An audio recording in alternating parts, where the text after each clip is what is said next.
ধারারা দেয়। ঢাকা বোর্ড 18তে যে অঙ্কটা আসছিল ধারায় সম্ভবত বেশিরভাগই থাকে সমান্তরাল গুণান্তর ধারা মিলে হবে থাকে। আর সমান্তর ধারা থেকে কর খ থাকে গতে থাকে হলো গুণোত্তর ধারা। আমরা ধারা দেখা নির্ণয় করবো কোন ধরনের ধারা আসছে। প্রতিপক্ষে যে ধারাটা দেওয়া আছে, ধারাটা আছে 3 + 6 + 8 + যে ধারাটি যে কোনো পদকে এর পূর্ববর্তী পদ দ্বারা ভাগ করলে যদি প্রত্যেকটা মানের সমান পাওয়া যায় এটা হবে গুণোত্তর ধারা। যে কোনো পদ থেকে পূর্ববর্তী পদ বিয়োগ করলে যদি প্রত্যেকটা পদের মান সমান হয় এটা হবে সমান্তর ধারা। দেখো এই পদ থেকে প্রথম পদ বিয়োগ করলে 3, তৃতীয় পদ থেকে দ্বিতীয় পদ বিয়োগ করলেও 3, বিয়োগ করলে যদি প্রত্যেক পদের মান সমান হয় এটা কোন ধারা? সমান্তর ধারা। এটা দেওয়া আছে সমান্তর ধারা। 1 নম্বর প্রশ্নে আছে প্রথম 20টি স্বাভাবিক সংখ্যার সমষ্টি নির্ণয় করো। 20টি স্বাভাবিক সংখ্যার সমষ্টি, সংখ্যাটা জিনিস পদ একটা জিনিস। যদি স্বাভাবিক সংখ্যার পদের সমষ্টি হয় তখন সূত্র আলাদা, যদি স্বাভাবিক সংখ্যার সমষ্টি হয় তখন সূত্র আলাদা। স্বাভাবিক সংখ্যা আমরা জানি প্রথম n সংখ্যক স্বাভাবিক সংখ্যার সমষ্টি হলো n × n + 1 / 2। স্বাভাবিক সংখ্যা কি 1 2 3 4 এগুলো না, এই n সংখ্যক স্বাভাবিক সংখ্যার সমষ্টি হলো n × n + 1/2। চাইছে 20টি স্বাভাবিক সংখ্যা, এখানে ছিল কি n সংখ্যক, n এর জায়গায় যদি 20টি স্বাভাবিক সংখ্যার সমষ্টি হয় আমরা n এর জায়গায় 20 বসাইলে 20টি স্বাভাবিক সংখ্যার সমষ্টি নির্ণয় করা যায়। 20টি স্বাভাবিক সংখ্যার সমষ্টি n এর জায়গায় হবে 20, n এর জায়গায় 20 + 1 নিচে 2 দ্বারা যদি 20কে ভাগ করি কত হয় 10, 10 কিন্তু যোগ করলে হয় 21 গুণ করলে 200। 20টি স্বাভাবিক সংখ্যার সমষ্টি নির্ণয় করো। কত দেখো ধারা n সংখ্যক পদের সমষ্টি 630 হলে n এর মান নির্ণয় করো। n সংখ্যক এখানে দেওয়া আছে কিন্তু পদের সমষ্টি, আর প্রথমটা ছিল কি সংখ্যার সমষ্টি। n সংখ্যক স্বাভাবিক সংখ্যার পদের সমষ্টি হলো n/2 2a + n - 1 এটা হলো পদের সমষ্টির সূত্র। এটা করতে গেলে আগে আমার n এর মান বের করতে গেলে এর মান আর d এর মান বের করে নিতে হবে ধারা থেকে। একে ধরা হয় কি ধারাটির প্রথম পদ, d ধারাটির সাধারণ অন্তর। আগে যে ধারাটা দেওয়া আছে এই ধারা থেকে প্রথম পদ আর সাধারণ অন্তর d এর মানটা আগে বের করে নিব। ধারাটির প্রথম পদ কত?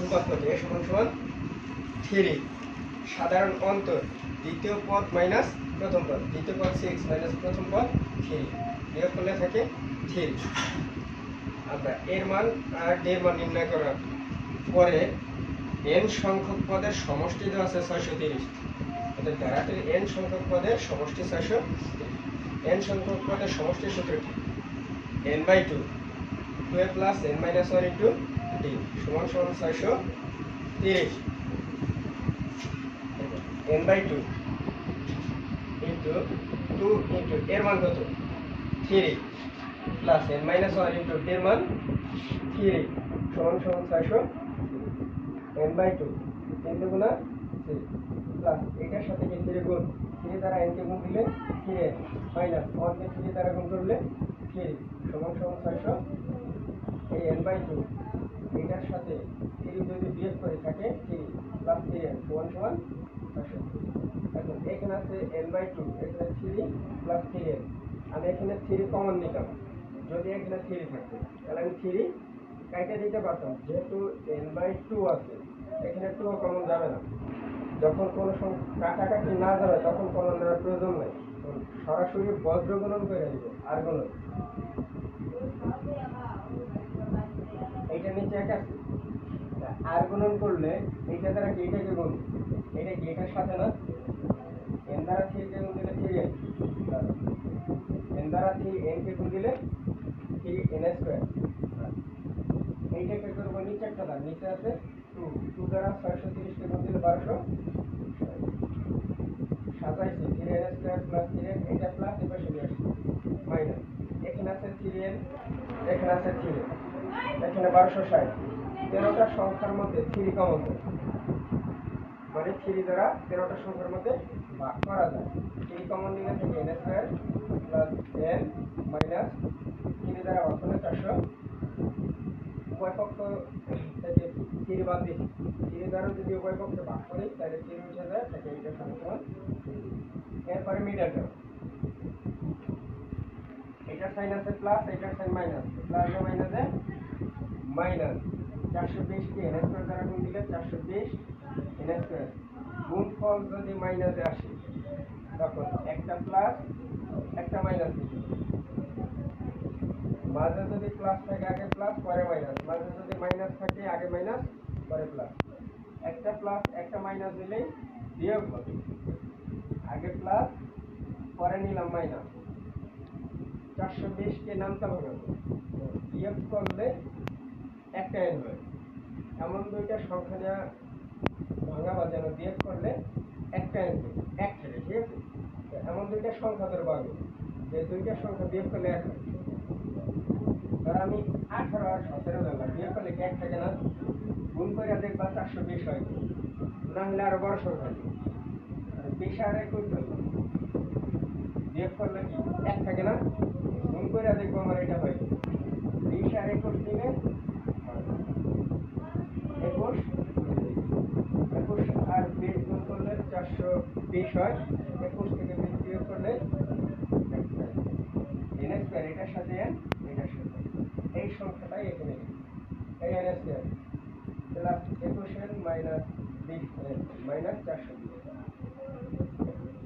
দুই দুই রাশির মধ্যে কমন দিতে হবে, একটা n কমন দিতে থাকে, একটা n প্লাস n কমন নিলে থাকে 21 মাইনাস দ্বিতীয় রাশিতে সবসময় সংখ্যাটা কমন দেবে, এই বেশ কমন নিলে, বেশ কমন নিলে থাকে n, এই মাইনাসে প্লাস 20 দ্বারা এটাকে ভাগ করলে হয় 21।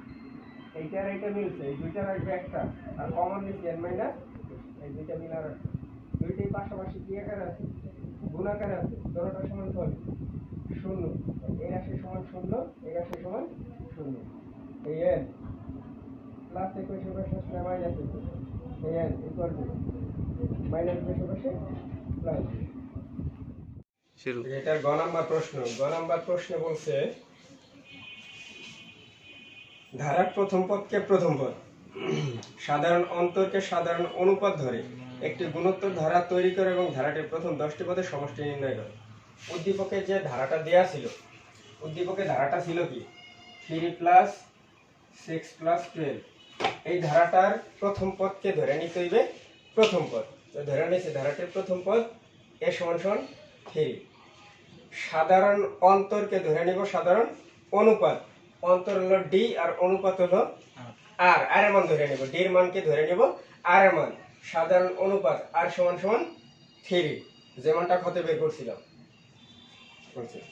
গুণোত্তর ধারা তৈরি করে, গুণোত্তর ধারা তৈরি করতে গেলে কমপক্ষে 3টা পদ বের করতে হবে। যে কোনো ধারা তৈরি করতে গেলে, সমান্তর হোক বা গুণোত্তর হোক, ধারা তৈরি করতে গেলে আমরা কয়টা পদ বের করব? 3টা পদ। আমরা পদ পাইছি একটা, এই কি ধারাটির প্রথম পদ, আরো 2টা পদ লাগবে যে আমরা সূত্রের মাধ্যমে নির্ণয় করব। ধারাটির দ্বিতীয় পদ, গুণোত্তর ধারার পদের সূত্র কি? r to the power n minus 1, এটা হলো n তম পদের সূত্র। এখানে আছে দ্বিতীয় পদ, n কি পদের সংখ্যা, n এর জায়গা হবে 2। ধারাটির দ্বিতীয় পদ r to the power 2 minus 1 থাকে, এ আর 1 মান বসাইছি, এর মান 3, আর এর মান 3, 3 অক্ষে 3, 3 3 9। ধারাটির তৃতীয় পদ r to the power 3 minus 1, a r square, এর মান 3, আর এর মান 3, উপরে স্কয়ার, 3 3 9, 3 9 27। এরপর ধারাটি সাজাবো। ধারাটি প্রথম পদ 3 প্লাস দ্বিতীয় পদ, দ্বিতীয় পদ পাইছি 9 প্লাস তৃতীয় পদ পাইছি 27। এই হলো ধারাটি। ধারাটি বের করতে গেলে কমপক্ষে আমরা 3টা পদ বের করব, এরপরে ধারাটি সাজাবো। ধারাটি সাজানোর পরে বলছে ধারাটির প্রথম 10টি পদের সমষ্টি নির্ণয় করো। 10টি পদের সমষ্টি, 10 হলো পদের সংখ্যা, এর মান হবে 10। যখন এই সমষ্টির সূত্র নিব তখন খেয়াল রাখতে হবে আর এর মানটা কি আছে। ধনাত্মক না ঋণাত্মক। ধনাত্মক মানটা সবসময় 1 থেকে বড় হয় আর ঋণাত্মক মানটা ছোট হয়। যদি মানটা ঋণাত্মক থাকে তাহলে মনে করব 1 থেকে ছোট। যখনই r এর মানটা 1 থেকে ছোট হবে তখন সূত্র যাবে a * 1 - r to the power n 1 - r। এটা হলো যখন r এর মানটা ছোট হবে। আর যখন r এর মানটা বড় হবে তখন সূত্র যাবে a * r to the power n - 1 divided by r - 1। আমার r এর মানটা আছে কি ধনাত্মক, তখন আমি সূত্র নিয়েছি 10টি পদের সমষ্টি a * r to the power n - 1 r - 1। এখানে দেখাই দিতে হবে r গ্রেটার দ্যান 1, মানে 1 থেকে r এর মানটা বড়। মান বসাইছি, এর মান প্রথম পদ 3, r এর মান 3, এর হলো পদের সংখ্যা, এর মান দেওয়া আছে 10 - 1, r এর মান 3 - 1, এই 3 এর পর 10 মানে 3 কয়বার গুণ 10 বার গুণ, 3 কে 10 বার গুণ করলে এটা হয় -1। এটা থেকে 1 বিয়োগ করলে থাকে এটা নিচে 2, এটার সাথে 3 গুণ 2 দ্বারা ভাগ করলে হয় 88582। নির্ণয় সমষ্টি